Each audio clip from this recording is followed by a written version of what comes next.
Hi, everybody. Welcome to our class today. Really excited to have you. Um, got started a little bit late. Sorry about that, but we've got a great presentation today. So hope this will help all of you get ready for the verification process.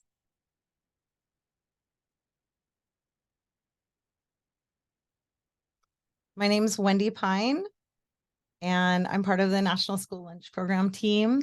And today I'm going to be teaching about verification.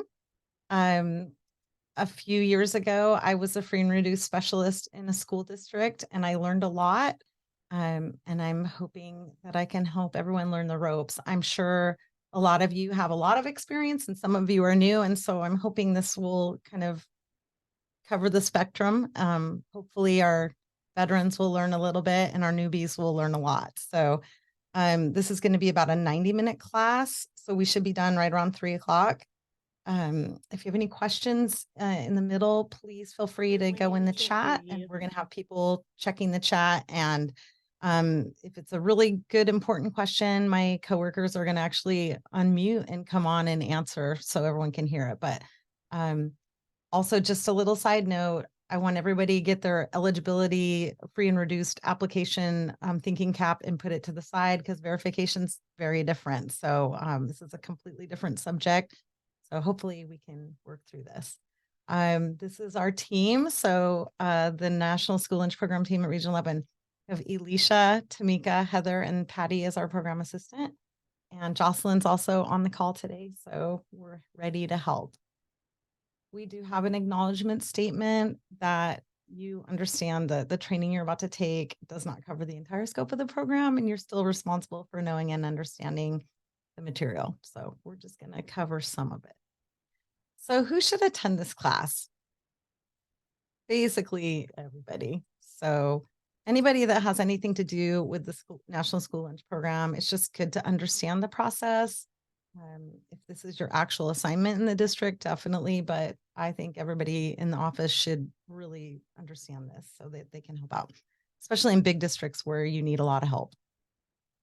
All right, let's talk about what verification is. So verification is the process of reviewing approved applications based on a few things. So income eligibility, we have our government programs like SNAP and TANF, Medicaid, and other categorically eligible programs. So basically what's happening is we're required to review a sample of the approved free and reduced meal applications to make sure that the eligibility determination was correct based on proof of income or enrollment in a government aid program.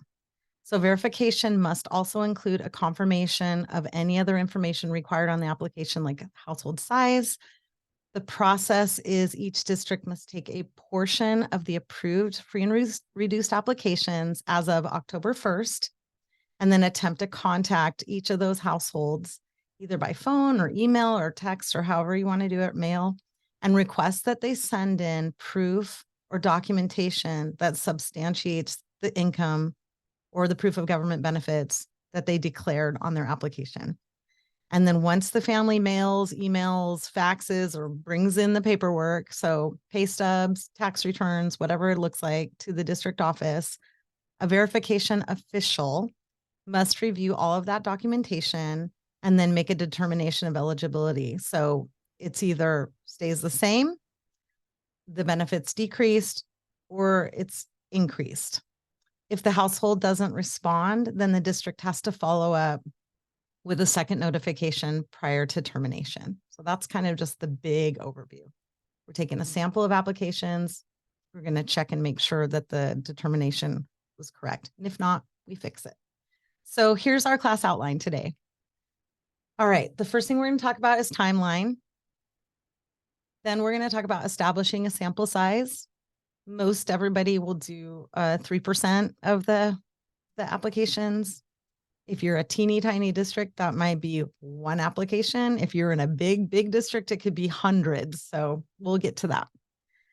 The thing to remember with establishing a sample size is you got to remember the three bears: too hot, too cold, too many, too free, too few. It's got to be just right.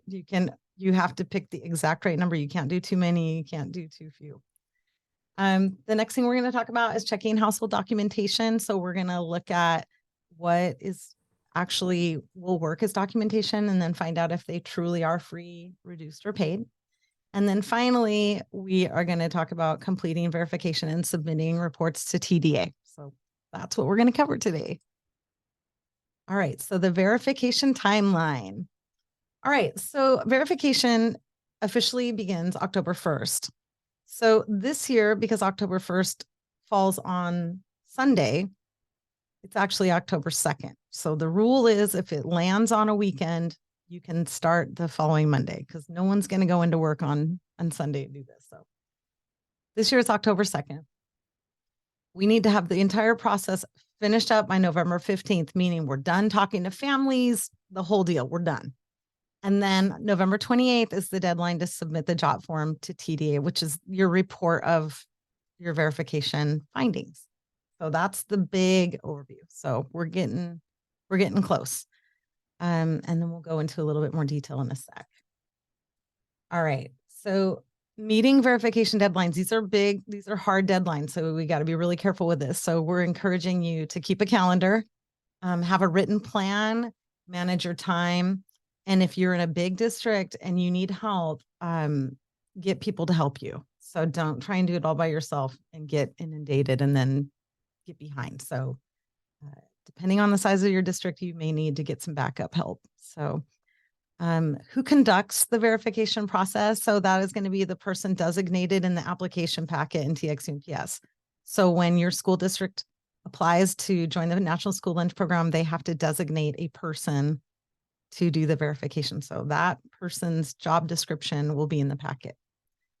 If you don't know who that is, look up your packet or call us and we'll look it up for you. So, and then just a side note is districts have to maintain a written description of their verification process to upload when you're getting an administrative review. So they're going to actually ask you to describe what's the process, who does it, and what does it look like.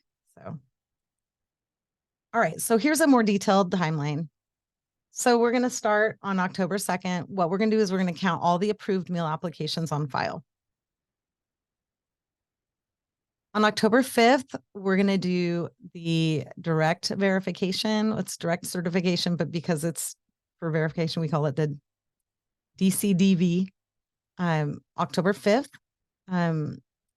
you're going to send a verification notification out to the people that that have been chosen for verification. So you're going to pick your sample and then send out the letters to the household saying, hey, we've selected your application for verification. Please send documentation. And we'll talk about that. So send those out as soon as you can. October 31st is the annual count of students. So everybody does this is the October 31st survey. So you count all the students in the district. November 1st, the verification report JOT form opens up in TxUMPS. So this is the first day that you're going to be able to actually open up that report and start working on it. You don't have to start working on it, but it's going to be open at that point. On the 15th, like we said, the process is complete. We're done. We're not calling families anymore. We're done. Whatever if you can't finish anything after that, that's your last day. And then the 28th is when you need to send in your report. All right, let's talk about students excluded from verification. So this is important. There's certain people that we do not need to verify. So let's talk about that. So anyone that was matched in Texas Elms, we do not need to verify them. The state of Texas has already verified their income. We don't need to do it. We leave them alone. So this is SNAP, TANF. Direct cert that doesn't have an application. So that means migrant, runaway, homeless, that crowd, the fosters. Again, we don't need to verify that because the homeless liaison, the McKinney-Vento person in your district has already verified it. So we're good on that. The next one is free and reduced application from an admin, like an administrator. So in other words, if there was a special case where a principal filled out an application for a family because there were issues or problems with the parents and, one of those very unusual special situations, we're not going to verify that. And then students attending CEP sites do not need to be verified. And then also just a side note is a denied application. So if you got a household application and they made too much money and they're denied, you do not need to verify them because they're not going to be on the program anyway. So we're just approving applications that were coded free or reduced.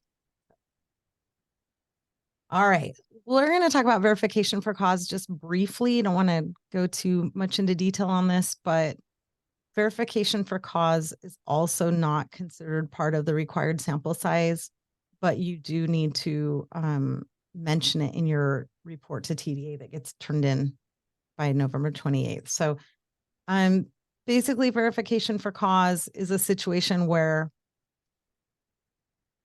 for whatever reason, you have information where you know the application that was turned in was wrong, or you have information that maybe there's additional income or the family members is off.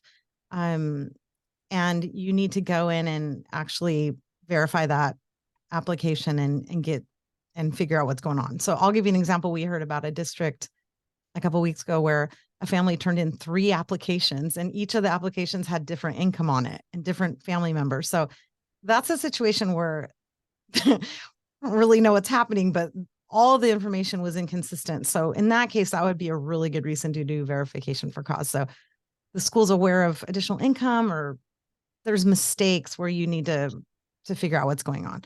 So in that case, you're not going to throw them in your pool. It's just you're verifying them separately and you will notate that on the verification report. All right. So we're going to do a little quiz, sort of like a knowledge, we'll assess knowledge here. So see what you remembered.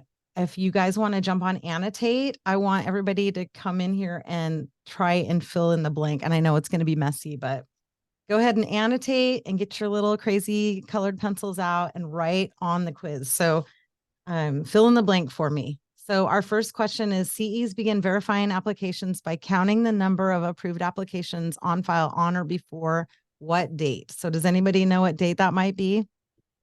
Feel free to jump in there. Feel free to jump in and write it. Yes. I love it. It's like kindergarten, huh? We're like, awesome. Great. Okay, yeah. So we've got October 1st, October 2nd. Yeah. So officially it's October 1st, but since we're not at work on October 1st, it's October 2nd. So either one of those is right. Good job. All right, let's go to our second question.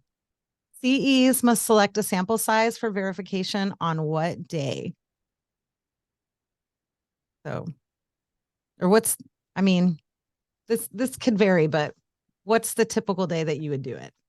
When do you pick your sample size? It's a really good idea to run the direct verification first, because then you eliminate a whole bunch of people. So let's say if you had October 5th, if you've got, if you're going to do 3% of your applications, and let's say you have to pull 100 to verify and you run them through direct verification, and you find out 20 of them match on Texas Elms, then you only have to contact 80 families. Now, if you're in a tiny, tiny district, it may not be a big deal, but if you're in a big district, this is a big deal. So we would recommend waiting till October 5th so you can run your direct verification, and then start working on your sample. So good, October 5th, awesome. All right, third question. CEs must determine the total number of students enrolled on what day? So this is our big survey. All the school districts have to do this in the United States. Yes. Halloween, October 31st. So they just count exactly how many kids are enrolled in the district on that day. Thank you. Good job. All right. The fourth question. CEs must complete the verification process on what day? What time are we done? We shut the file. We're not contacting families. What's that day? Good. Yay. All right. You guys you're doing great. November 15th. So that's when the verification process must be complete. And also, just a side note, it's November 15th, whether it falls on a weekend or a holiday. So it's got to be done by that day. All right. And our last question, CEs must submit the job form into TXUMPS by what date? November 28th. Yeah. And I think that's probably right in the middle of Thanksgiving. I don't know. So let's do it before we go on break. Maybe it's after. I'd have to look at it. Good job. Yay. Awesome, everybody. Okay, good. So with verification, of course, dates are super important. So if you've got a calendar or want to make a big post-it or something, stick it by your computer, do it. So, all right. Any questions on that? Feel free to unmute or get in the chat and we can help you with this. So thank you so much. All right. So we're going to skip that. All right. Yeah, there's our review.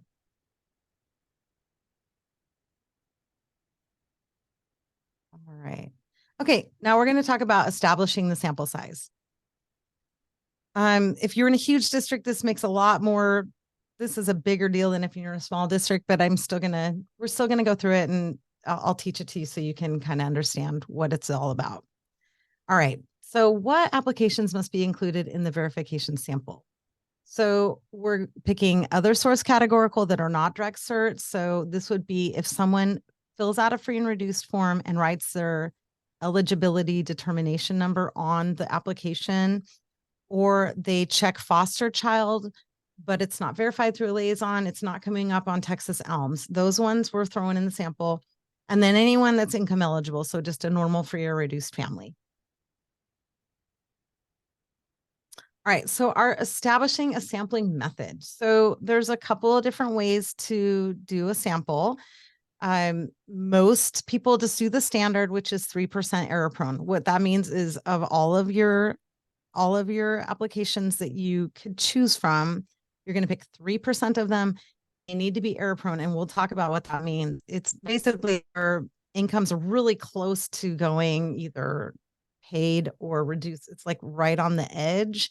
And we'll discuss that a little bit more. There's something called an NRR, which is a non-response rate. Again, if you're in a huge district, this makes a big difference. So if you have less than a 20% non-response rate, which is actually considered really good, then you can choose to do something besides the 3% standard. So it's kind of like a bonus. So you want to shoot for a really good response rate. So you can do 3% random, or you can do a 1% random, and then you check a tiny percentage of your SNAP and TANF. So we'll talk a little bit more about that. So your goal, of course, is to increase your response rate. You want to get as many families as possible to respond and actually bring in their documentation. And I know for those of you who have done this before, you'll send out this letter and a lot of times the family will be like, what is this? I don't even know what it is. And they throw it in the garbage and you call them and they won't pick up. You can't get them to respond. And then they end up getting kicked off the program and it's a nightmare. So the goal is to increase your response rate. You try to get as many families as possible to turn in their documentation. And so the benefit is if you can get 20% or less non-response, then you get one of these bonus, you can choose a bonus sample. So using an alternate method can save a lot of time and effort, especially if you're in a big district. So I'm going to show you an example of why it would be a big deal. So this is, we're just going to take Happy Valley ISD. Let's say they're required to do 100 households for verification. So in my district, when I did it, I can still remember this because it's trauma. I had to do 138 applications for my verification. It was a big deal. So this would have helped me a ton. I had to do 3%. All right. So Happy Valley is required to check 100 households for verification. 82 provided documentation and 18 did not respond at all. So this would mean that Happy Valley ISD has a non-response rate of 18%. Hopefully that makes sense. So 18 people didn't respond out of 100. So it's an 18% NRR. So in this case, you could tell they've got less than 20% NRR, so they can pick either alternate 1 or alternate 2. So hopefully that makes sense. So the standard sample, the 3% error prone, is the most time consuming. So it's nice to be able to shoot for a good response rate so you can cut down your work the following year. So, and I believe alt 2 is probably the least time consuming. So anyway, that's just for you, mostly for your big big districts. And if you have questions about that, call me. I can explain it in more detail. All right, so let's talk about the standard method because that's going to be most of us. So CEs must use this method if the last verification's non-response rate was greater than 20%, or if there was not an NRR improvement of 10% or more from the previous year. And again, this is mostly big districts that we're talking about. So once the number is determined, so once you find out how many applications you have to verify, the applications must first be selected from error prone. So this is applications that are within $100 a month or $1,200 a year, like a yearly salary of the current income eligibility guidelines. So they're almost cut off. If there aren't enough error prone apps, you can select non-error prone apps to complete the sample. All right, Alt 1, this is 3% of randomly selected applications. So it's just easier. You don't have to do error prone. And then Alt 2, of course, is 1%, and then a tiny sample of SNAP TANF applications. All right, so let's move on. Oh, also, if you're not sure which method you're supposed to use, there is a TDA is supposed to let you know, and it's also published, I believe, on Square Meals. So if you're not sure what your method is, call us. They've already got it put out, so we can look it up for you. All right. Okay, confirmation review. So this is really important. So the confirming official must review all the selected applications for the verification sample and for the application selected for cause to ensure the initial eligibility determination was accurate. So let's look at the back of the household app. So this should look familiar to you. So the very first person to see the application when it gets turned in is called the reviewing or determining official. And then there's another person that's in charge of confirming. So when I had the job, I was the reviewing determining, and then my friend Yudi was the confirming. So she was the administrative assistant in the district. So in our district, my director wanted us to confirm every single application, no matter what. You don't have to do that, but if an application gets selected for verification, then it does need to be confirmed. Now, if your point of sale system automatically does a confirmation review, then you don't need to worry about it. There is a waiver that you can get out of TXMPS, and you can fill that out. It's basically like a technology-based waiver where you're going to tell TDA, hey, our computer point of sale does confirming, and then you're good. However, if you get paper applications, you need to have a human being do the confirming for you. Plus, you want someone to double check your work anyway, because we all make mistakes and, it happens. So it's good just to have a second set of eyes on it. So the confirming official reviews all applications selected for verification to ensure the first determination was correct. You have to do the confirming before you send out your notification letters, because if you're confirming and you look at one, you're like, oh man, these guys are paid. You don't even need to verify this. It gets thrown out and then you can pick a new app. So you want to make sure you do this before you send out your letters to your people. So, right. So this brings up another question. So CEs may replace up to 5% of the verification apps in the pool under the following conditions. So maybe this has happened to you or not. You pull an application and it turns out that the family has moved out of the district. It happens. It happened to me. They're gone. They're in another district. You don't want to verify them. It's not necessary. So you can take that one out and replace it with another. Another issue might be the inability of a household to respond to the request. Again, this is going to be super unusual, but there could be a situation where you pull an application and it turns out the family went to Mexico for a whole month, or, someone had a funeral and they're out of the country and they're not going to come back, or, stuff like that. There's weird stuff that happens sometimes where they're still enrolled in the district, but the mom's gone for 3 weeks and you're talking to the principal and they're like, yeah, she's not around. Those sort of things, you can replace those applications. You just need to document it and make sure that you write down why you replaced it. But you can replace up to 5%. If 5% is less than 1, so let's say you only have to do 5 household applications, you can still replace 1 application. So again, just document why you replace them. And I remember when I did it, I think I replaced 3 or 4. So if you have 100 that you have to do, you can replace up to 5. You can switch out up to 5 applications. Also, if you've been trying really hard to get someone and they're not responding and you have time and it's not November 15th, you could just toss it and try someone else. But anyway, it's up to you. But there is some wiggle room with that. All right, let's keep going. 2 o'clock. Okay. All right. I was going to take a break, but I think we'll. All right. Okay, we're going to watch a quick video. This is a really cool video. It was produced, it's about 10 years old. It's from the state of Massachusetts. It's called Making It Count. They've actually pulled these videos down, but I lucked out and downloaded it before they pulled it. But it's about 10 minutes long. It's really good. It will explain kind of the whole overview of the verification program. It talks about the verifying official. It'll talk about sample pools and sample size, and it does explain error prone really well. So I hope you enjoyed this. So I'm going to go ahead and start this, and we'll get back as soon as this is over.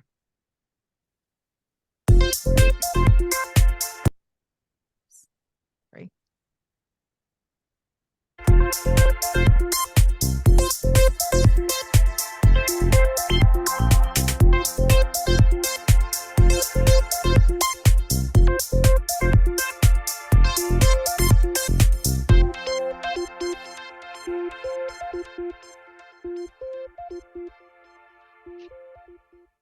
Under the National School Lunch Program, starting on October 1st of the school year, school districts have until November 15th to complete the process of verification.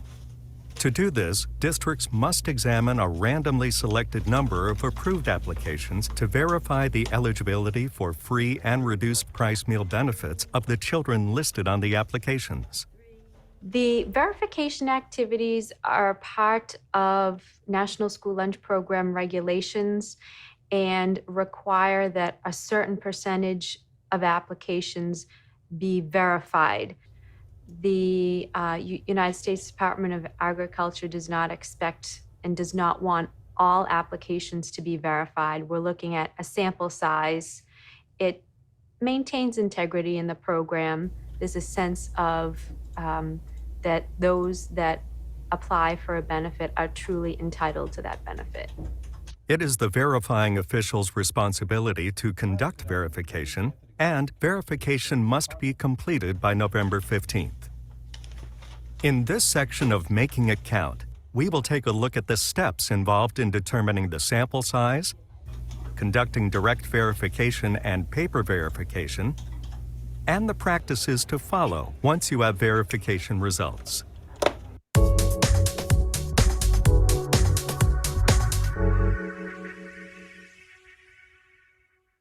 The verifying official is usually the food service director in the school district, but some districts have other people who do that function. It all depends on who they designate to be that person. In some of the small districts, like the private schools, the residentials, or the regional schools, a lot of time it's done by someone in the superintendent's office.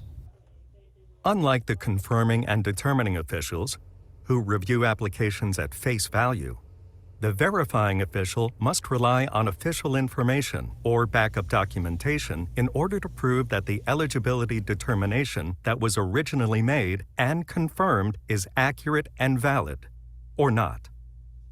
USDA has updated regulation so that once an application has been determined for a certain benefit level, it is that benefit level for the entire school year. However, if an application is selected for verification, benefits may change. In order to perform verification, the verifying official must first establish a sample pool of applications to choose from.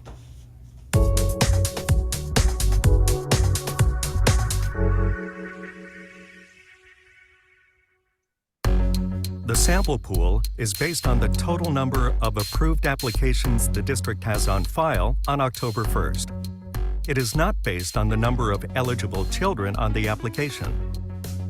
Moreover, the sample pool should exclude the following: children who are directly certified, other source eligible children who are documented as migrant, runaway, homeless, or participating in Head Start or Even Start. Applications in which the children listed were denied benefits. These applications were not approved. Applications in which the only children listed are foster children. Other exemptions include foster children who are included on a free and reduced price application, although other children listed on the application are subject to verification.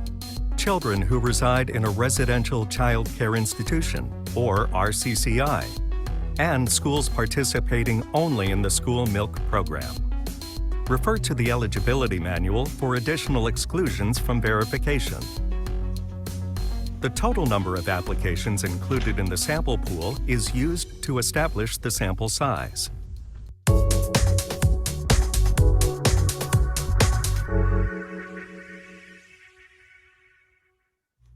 Once the sample pool has been determined, the verifying official establishes the sample size.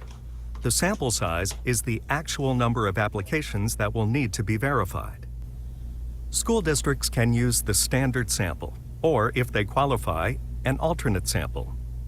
Alternate sampling is done most often in larger districts and is relative to non-response rates for the previous school year.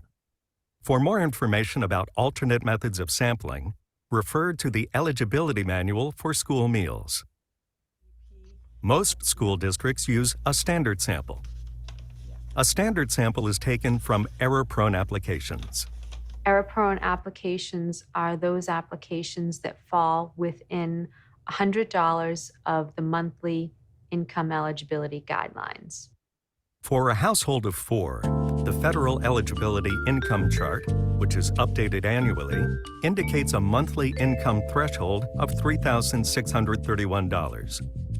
So, if a family of 4 has a monthly income of up to $100 more or less than $3,631, then the application is considered error-prone. If income calculations are based on other income frequencies, then the error-prone threshold amounts would be based on the following ranges. Within $24 of the weekly threshold amount for applications with weekly income. Within $44 for applications with income every 2 weeks. Within $50 for applications with income received twice a month. And within $1,200 above or below a family's annual income.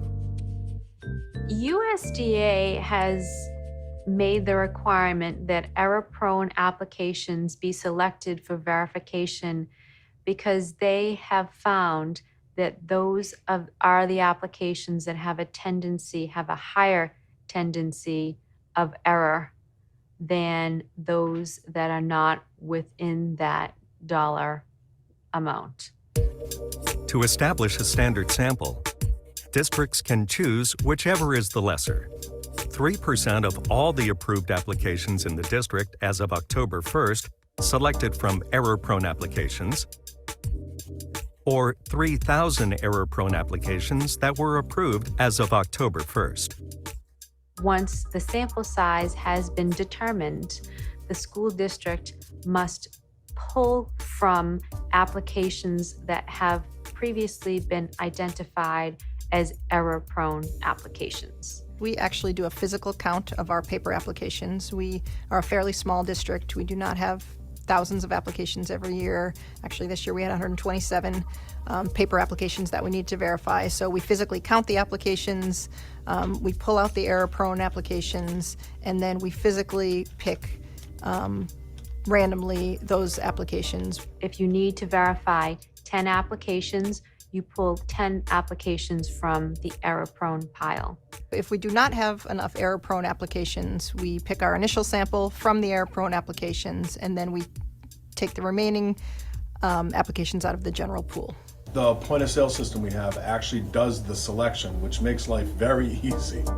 Be sure that the POS system is set to the correct sampling method that your district utilizes before determining your sample size. The POS system will go through and identify those applications that are error-prone and will make the selection on behalf of the school district.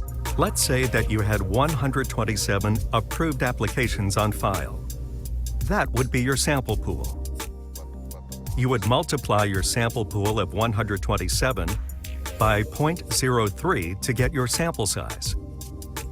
127 multiplied by 0.03 equals 3.81. Round that number up to 4, and that will be the number of applications you will need to verify. You must always round up and may not over or under verify. 3% is the sample size you must use.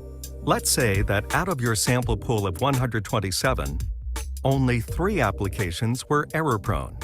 As long as you include all the error-prone applications you had, which you've already earmarked during the approval process, and select one other application at random from the remaining applications, that would complete your sample.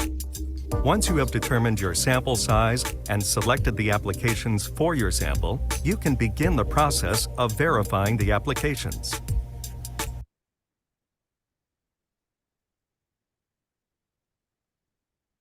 Okay, I'm back. All right. I hope that was helpful. I love the Boston accent. Great. Okay, so what we're looking at now is TDA actually has a sample method worksheet for verification on Square Meals, and I have it linked here. You can get into the PowerPoint. So it's really cool. So you just enter the total number of approved applications as of October 1st or October 2nd or whatever, or October 5th, whenever you want to do it. And then it will actually calculate it out depending on what is your standard or alternate 1 or alternate 2, and it'll walk you through the whole thing. So I think the most important thing to remember on this is you can't do too many and you can't do too few. So you have to have the right amount. So you got to round up if you end up with a decimal. All right. Okay, we're going to talk about verifying required information and checking household documentation. All right, so really quickly, direct verification. Once again, if you've got your, let's stick with 100, you got 100 applications, you got to verify, and it turns out 20 of them match on Texas OHMS. That's called direct verification, and you're done with them. It's a quick, it's just a quick one-stop shop to direct verify a sample list of students. So you definitely want to do this. If you go to the Texas OHMS page, it will explain, there's all kinds of videos that will explain you and walk you through it. Just so you know, you're not required to conduct direct verification, but you really should strongly consider it. It just will cut down a lot of work because usually you'll match at least a couple of them. So direct verification, of course, would be, you want to wait till October 5th, and then you can do it through November 15th. So we really encourage you to do that. And again, if you need more help on that, there's a link there with the direct verification. Will take you right to that page, and there's videos. It's really good explanation on how to do it. All right. And for those of you who have not done direct certification before, it's very particular as far as formatting your Excel document for the upload, and there are some step-by-step tutorials on how to do that as well. So we have those linked, and we can help you with that if you have questions. So we really encourage you to do direct verification. Oh yeah, I was going to say it's squaremeals.org, and it's the NSLP/Texas OHMS, and it'll pop up that page. Okay, great. So now we're going to talk about the notification letter for selection of verification. So this is the letter that you're going to send to the families to say, congratulations, you got selected. So you're required to provide a notification letter that the household's been selected unless you already directly verified them, then we're done. So you want to make sure on this letter that you have the USDA non-discrimination statement on it. Make sure it's the current one, the long one, and make sure it's current. There are templates in Square Meals, so you're going to look for verification letters and records. And then we also have some really good sample letters if you want to use. USDA has a really good website on this where they've got some fillable letters that you can just use. This one we call the cheerful notification letter.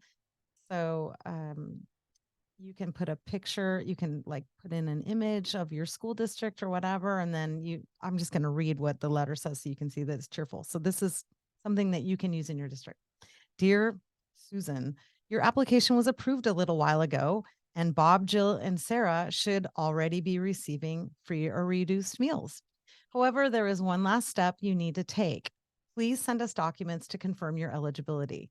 Each year, we select different meal applications to confirm eligibility. This year, your household was selected. You can send in whatever, it just tells you kind of like what documents you can send in. The back side of this letter has more information on what to send and how you can send it. If you have questions, call me, or you can text or whatever, and then signature, and you put your name, and then there's a non-discrimination. So we like this letter because it's very easy to read. It doesn't sound confusing. It's basically like, hey, we know your kids are already getting meal benefits. However, we need one more thing from you.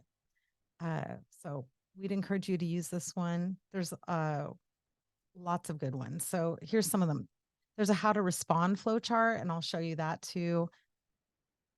Let's just go to that. So this is another thing. This is on the USDA website, but we have it linked. So this would be something that you would send in an envelope to the family. We've noticed over the years that a lot of people just look at this letter and they panic and they don't read it and they throw it in the garbage. So these are just some techniques, some resources to help you get your non-response rate down. So this is the little flow chart thing. It says how to respond to your verification request. Question 1, someone in your house getting SNAP?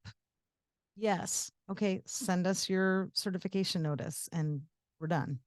If no, the next question, is your child homeless, migrant, or runaway? Yes. Contact the homeless liaison in the district.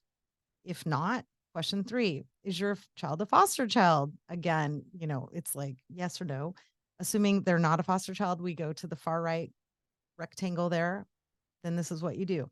Send documentation for either the month before you applied for the school meal benefits or any month since. The documents must show the name of the person who received the income, date received, amount received, how often it was received. And then it shows acceptable documents for showing household income. And then at the very bottom, it says, if you do not have income, please send a brief note explaining how you provide food, clothing, and housing for your household and when you expect an income. So I really like this too. It makes it really easy for the family to kind of figure it out. And then this is another thing on the USDA website that we have linked. This is mostly for the district employee. Strategies to improve response rates and verification. So these are just some really good hacks and ideas to help with this because it's a tricky process. And if you've done it before, you know what I mean. So the initial notice, use envelopes or SNAP mailers that have a distinct marking, message, or a unique color. Send verification packets home with the youngest child in the household. In addition to sending in the mail, use highlights, underlines, boldface text, include examples of acceptable income documentation, enclose a self-addressed stamped envelope. I mean, like whatever you can do to get them to return. Send materials in the language in which the family applied. So if they filled it out in Spanish, send it to them in Spanish. This is just going to increase the likelihood that you're going to get a response. Reminders, how to do reminders and follow-ups. And then just in general, if you're calling the family, call before 8 a.m. or after 5 when people are probably home. Allow people to send photos of documents, or like they can take a picture and text it to you. I mean, whatever you can do, use really plain language. Don't use government jargon. And I did get to where I was texting moms and I was getting better response that way. So however you want to do it.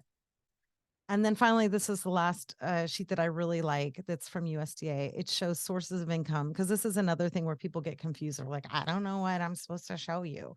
So this explains exactly what you do. So earnings from work, salary or wages from job, net income from self-employment, if you're in the military, if you're getting public assistance, alimony and child support, retirement income, unemployment, disability, all other income, and then it'll show if the child has income too. So I love this page.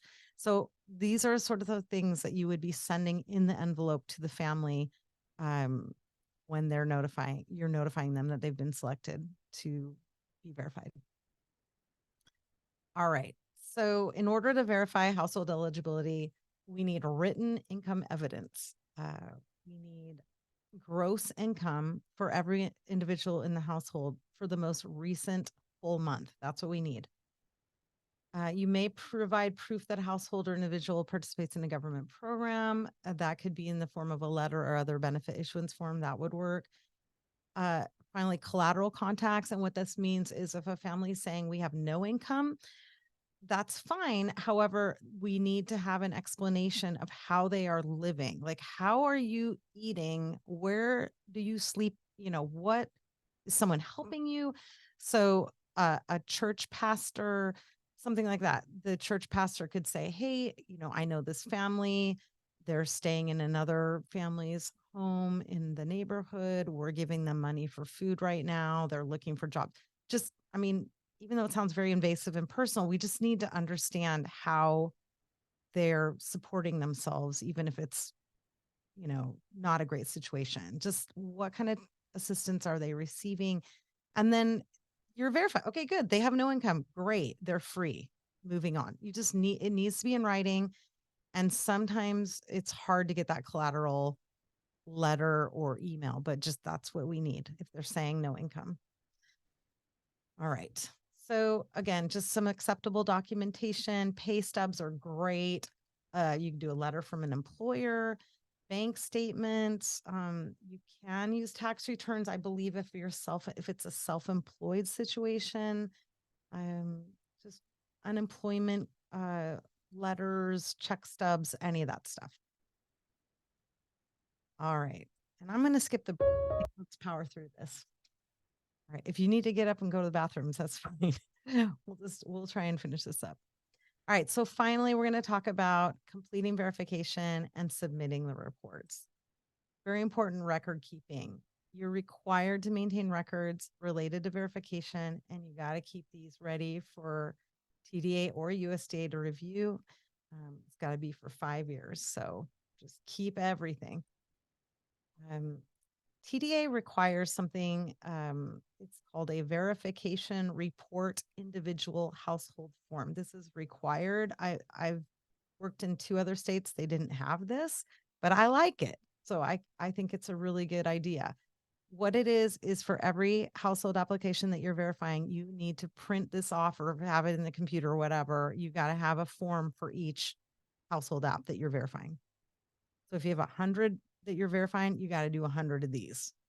So let's just kind of look through it really quick. Also, where you find it is squaremeals.org, NSLP, go to verification and eligibility section, and then the little application/verification rectangle. You look at the very bottom and it has all these little letters and stuff. That's where you find it. All right. So if you look up here at the top, you're going to write the household name, how many people are in there, how many kids, the day you selected them. What is your method? Probably basic error prone. Okay, notification selected for verification. So you're going to write down the day that you sent the email or the letter out in the mail, when the response is due, the response, and then if you had to do a second notice. So you're basically documenting like, hey, I reached out to this family twice. They didn't get back to me. I tried. This middle section, this is if they tell you that they have SNAP or TANF, and then you're checking that you checked that information or you didn't. Like if right here, not confirmed, eligibility not confirmed. So they gave you something, but it was wrong or it was the wrong program. So you could check that there. And then over on this side is if they're going to show income. So monthly income and how you confirmed it. And you can make notes all over this. At the very bottom, you're going to say your verification determination. So was there a change? Did they go from reduced to free, reduced to paid, free to reduced, or free to paid? So it's got to be one of those. And then the reason for the change. So let's say they just don't respond, then it's going to be they're going from whatever to paid. And then the reason would be non-response. So, and then this is the notice of when you notified them of if there was a change, or just telling them, hey, you're either the same or we had to drop you down to reduced or whatever. And then you sign it and date it. So any questions on that, let us know, but you've got to have one for each application that you verify. It's required. Okay, when I had this job, my boss told me to do an Excel spreadsheet of everybody I was contacting. And again, it's because I had 138 families. And if you've got 5 you're doing, I don't think you need to do a spreadsheet. But if you're up close to 100 or over, I would recommend just doing an Excel spreadsheet. It just kind of helps you keep track of everything, especially when you get down to the wire and you're trying to get those last 9 or 10 people to respond. So what I did was I put the family name over on the left. I actually numbered them in order from 1 to 38. And then on this first column, I checked if they were directly verified. So in this example, we've got the Gomez Villa family directly verified. So we're done. Stayed free, no adverse. We're done with these guys. On this is the day we sent out the letter. So let's say we sent out the letter on October 5th. First follow up, called these guys on October 12th, didn't pick up. My second, I emailed and texted, didn't get a response. So they're going to paid. On November 15th, I notified them of termination of benefits. And then I wrote a little note here. I called them one more time on November 10th. Tried one more time. They didn't answer. So they're terminated. The Baker Smith family, again, sent it out on the 5th. I called them on October 12th, sent a text email. Didn't pick up, didn't respond. So they went, oh, actually, this one, yeah, we did get a hold of them. We got their papers. They went from free to reduced. So we did an official notification on November 1st, reduction in benefit level, and they brought their documents in. Okay, so just writing notes down on each family. Okay, the Doolittle family, called them on, sent the letter out, called them on October 12th. It looks like we got them on the phone because it didn't have to follow up. They stayed free, no change in benefit level. Looks like the husband was on disability. So again, sometimes I would just make notes like that just so I could remember the family, because you'll get them all mixed up. All right, we got these guys verified already. McDonald's. So looks like sent out the letter, called them on that day. Looks like they responded because didn't have to follow up. They went from free to paid. So it looks like, okay, here's the reason: insufficient documentation. So they probably sent some stuff in, but it wasn't correct. So, the documents were the wrong month or didn't show everything or was incomplete or who knows. So it looks like we're just terminating them on November 15th. All right. The Nelson Simpson family, looks like we had to go to a second follow up, email texted them. Let's see what happened here. We went from reduced to free. Okay, so they increased their benefit. So let them know on October 25th. Looks like they are self-employed. They needed help. Talked to them on the phone a couple of times. Okay, so we did get some documentation and they moved up. That's a good one. And then we've got, yeah, it looks like red if they were a reduction or termination of benefit, and green if they increase. That's just what I did. The Vincent family, sent out the letter, called them on the 12th. Looks like they stayed reduced, no change in benefit level. The DC foster child on the app that is free. Okay, so they just were able to confirm that there was a foster child. So hopefully that makes sense. I really like it. You can go into a lot more detail if you want, but this is really helpful, especially if you have non-responsive families, and then you can kind of keep following up and trying. I remember I called a bunch of people like the day before, like on November 14th, and you just give up. I wanted to improve my NRR, but I ended up not. It was still over 20% non-response. It was pretty bad, but you just do the best you can. And if it's documented and you get an administrative review, and you have this to show the reviewer, they'll love it because it shows you that you're trying hard and you understand the rules. All right, so let's talk a little bit about non-responsive households and following up. So if a family fails to contact the district, there's no effort by the family to provide incoming information at all. They just don't even try. Or they could send in incomplete information or documentation, so it doesn't provide the necessary information. And I've seen that. Or they fail to designate a collateral contact. So this is when they're no income and they just aren't getting anyone to write them a letter or explain how they have no income. So these are all, they're going to get kicked off. Okay, and here's a question. How many times must the follow-up official try to contact the household after the household fails to respond to the first request? Anyone know? You can put it in chat. How many times are you required to follow up? Kind of implied it, but. So the answer is 1. So you're required to follow up 1 time. So that's the rule. All right. So these are our results. So one of these 4 things is going to happen. Either there's no change in benefit, we've reduced it, increase it, or termination. Termination, of course, is households that don't respond or whose current documentation shows they don't qualify for free and reduced. So they just make too much money. And I had quite a few of those too. All right. So let's talk about the notice of adverse action. So this is if we're going down in benefits. So the rule is it can be email or a post office. You cannot call them on the phone. You need to describe the change in benefits, the reason for the change, and how to appeal the decision. And it has to be within 10 days and how they can reapply. This notice must give households 10 calendar days, so advance notice period, before benefits are stopped. The district must enforce the actual reduction or termination of benefits no later than 10 operating days after the 10 days advance notice period.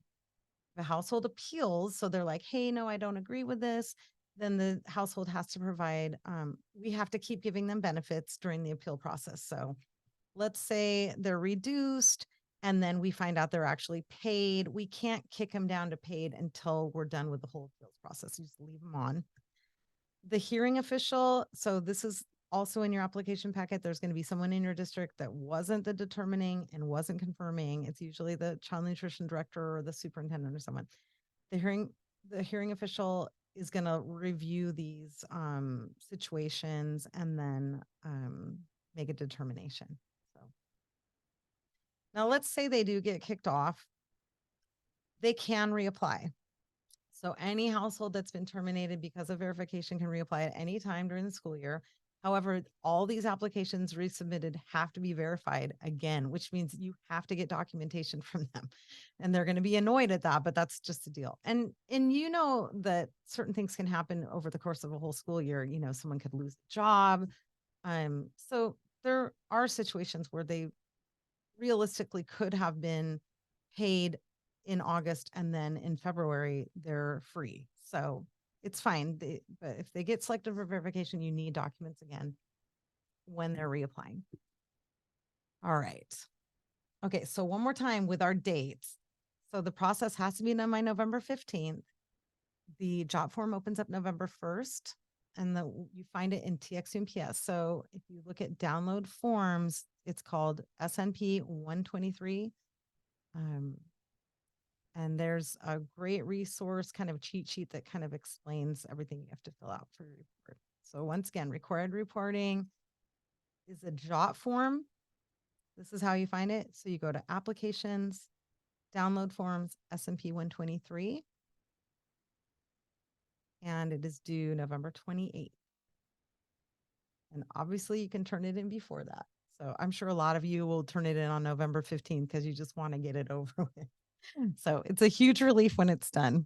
I know. I have compassion. This is hard. If you're in a tiny district and you're verifying one, I'm happy for you. Big districts, this is a really difficult, time consuming, stressful process. All right, let's go on. We're going to do a little Q&A.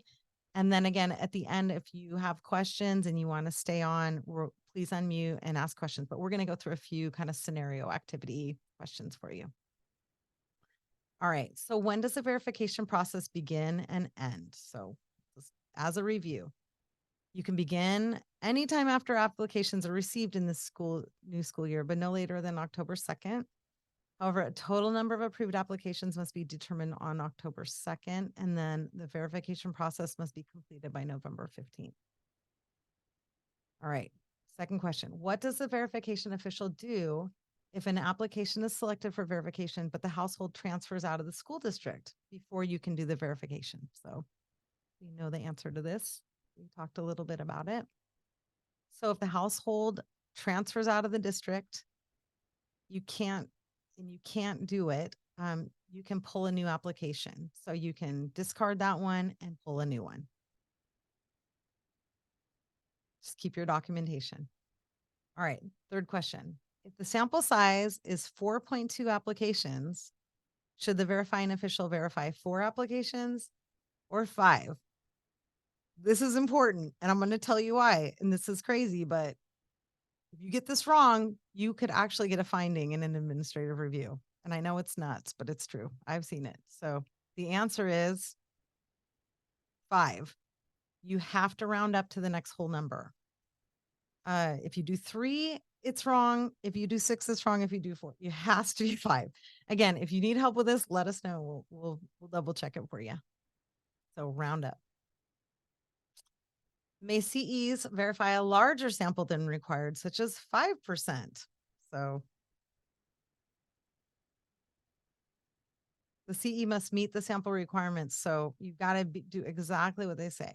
So if you're doing the basic 3%, or you could do the 1%. Yeah, just whatever whatever TDA says you're supposed to do, that's the sample. So just do what's assigned to you. Don't start making up percentages. You'll get in trouble. All right, 5. True or false? Oh, I've already got the answer there. Whoops. Okay, it's false. All applications need to be reviewed and signed by the confirming official. Okay, this is kind of a trick question, but only the applications chosen for verification need to be confirmed. But you can confirm them if you want. So it's kind of a district decision. But once it's pulled for verification, yes, they must be reviewed by a confirming official, and the confirming official needs to sign it. Now, again, if your point of sale system does that, make sure you do that. Waiver with TDA. All right, number 6, true or false? All CEs are required to conduct direct verification in the verification process. If you remember. So this is actually false. You don't have to do it. It's not required. However, we really recommend it because it could streamline the process and reduce the need to contact households. So please do it. All right, number 7, true or false? When a CE conducts direct verification and matches eligibility on the application, the household is not required to be notified. So let's say you've pulled a bunch, say you pull 100, you run them all through Texas Elms, and 18 of them come out to be matches with SNAP or TANF. You have to send a letter to the families. So you actually you don't need to, it's not required to notify them. So when a match is made using Texas Elms, the process is complete for that household and notification is not required.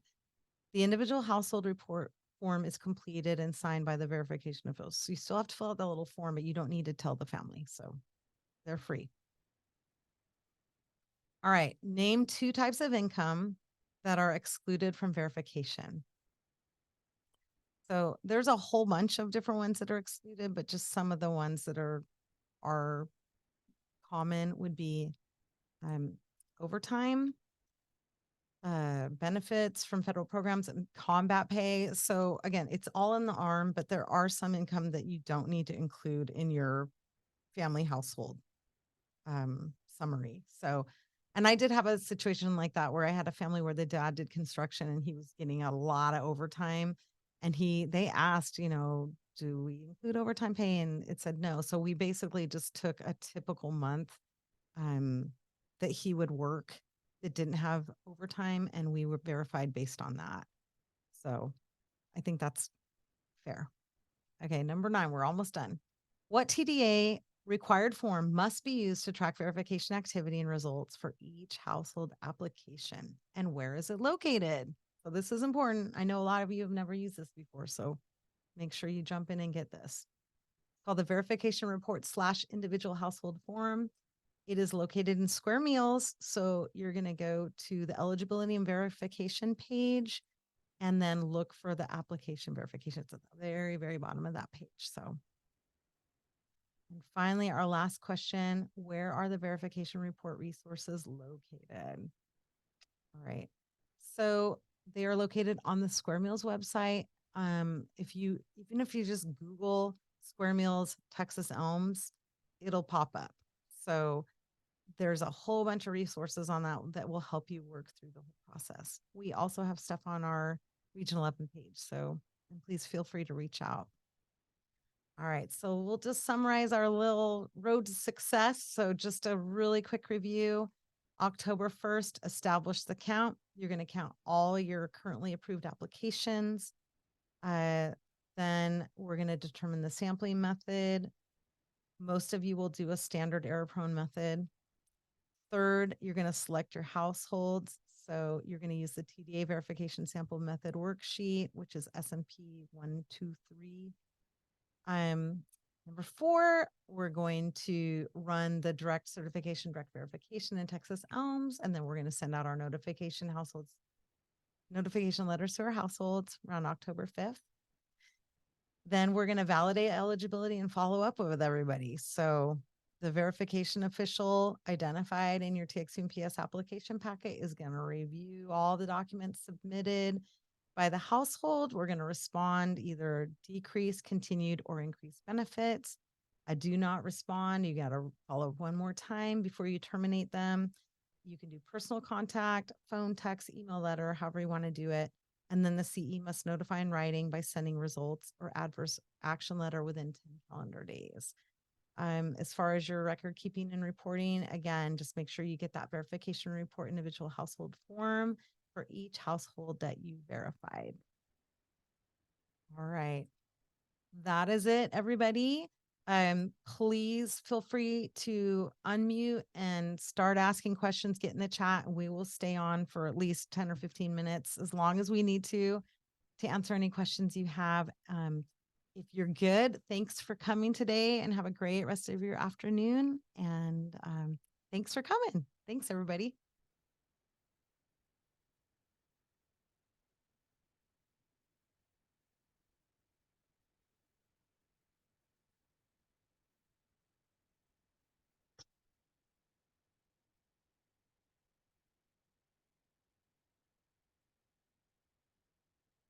All right. Anybody got any questions? Don't be shy.